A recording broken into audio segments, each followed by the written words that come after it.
သင် UK Engineer Diploma တစ်ခုရယူပြီးလုပ်ငန်းခွင်ဝင်ကျင်ပါသလားဒါဆိုရင်တင်းတင်းနဲ့ကုန်ကြစိမ့်နဲ့တက်ရောက်နိုင်တဲ့ UK Engineering Diploma သင်တန်းလေးနဲ့အိတ်ဆက်ပေးပါရစေ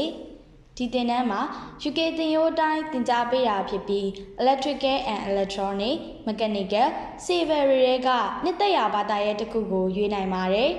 Level 3ကသင်တန်းကာလ6လ Level 4 Level 5ကတစ်နှစ်စီဖြစ်ပါတယ်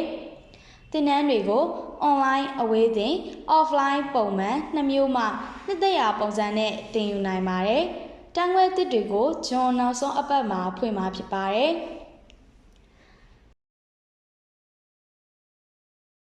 ပြည်တွင်ပြည်ပကုမ္ပဏီတွေမှာအလုပ်ဝင်နိုင်သလိုနိုင်ငံတကာတက္ကသိုလ်တွေကိုလည်းဆက်သွားနိုင်ပါတယ်။အထူးသဖြင့်စင်ကာပူလုပ်ငန်းခွင်မှာ Glory သင်တန်းဆင့်အမြောက်အများရှိပါတယ်။မြန်မာနိုင်ငံမှာ Level 5အထိရယူနိုင်ပြီးနောက်ထပ်တစ်နှစ်ကိုပြည်ပတက္ကသိုလ်တစ်ခုခုမှဆက်တက်ရင် BEng Honors Degree ကိုရယူနိုင်မှာဖြစ်ပါတယ်။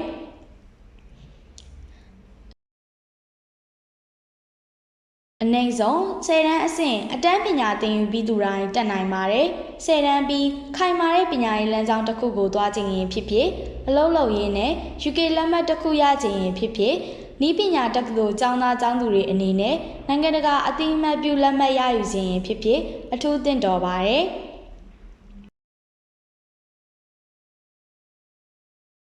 online ကတက်မဲ့သူတွေကအင်တာနက်ချိတ်ပြီး live lecture တက်ရပါမယ်။တိုက်ရိုက်တက်ဖို့မအားရင်ကိုအားတဲ့အချိန်မှ lecture video တွေကိုရယူပြီးသင်ယူနိုင်ပါတယ်။ offline ပုံမှန်သင်တန်းတွေမှာတော့တစ်နေ့4နာရီနှုန်းနဲ့တစ်ပတ်9ရက်တက်ရောက်ရပါမယ်။သင်ခန်းစာအားလုံးပြီးရင် UK exam fees ပေးသွင်းပြီး UK ဆောင်မွေးပွဲကိုဝင်ရောက်ဖြေဆိုရပါမယ်။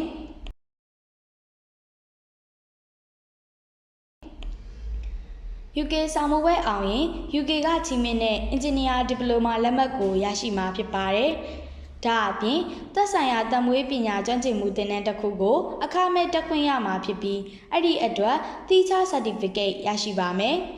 Glory ဟာ2005ခုနှစ်ကတည်းက CTNK UK ရဲ့တရားဝင် approve center ဖြစ်လာခဲ့ပြီးဒီ16နှစ်တာကာလအတွင်းသင်တန်းသား26,000ကျော်ကိုလေ့ကျင့်သင်ကြားပေးခဲ့ပါတယ်။ဒါအပြင်ကမ္ဘာအမှတ်အများဆုံးရွှေတံဆိပ်ဆုရှင်၄ဦးကိုမွေးထုတ်ပေးနိုင်ခဲ့ပြီး Level 5အဆင့်အတွက်ရွှေတံဆိပ်ဆုရှင်ကိုတော့မြန်မာနိုင်ငံအတွက်ပထမဆုံးမွေးထုတ်ပေးနိုင်ခဲ့ပါတယ်ရှင်။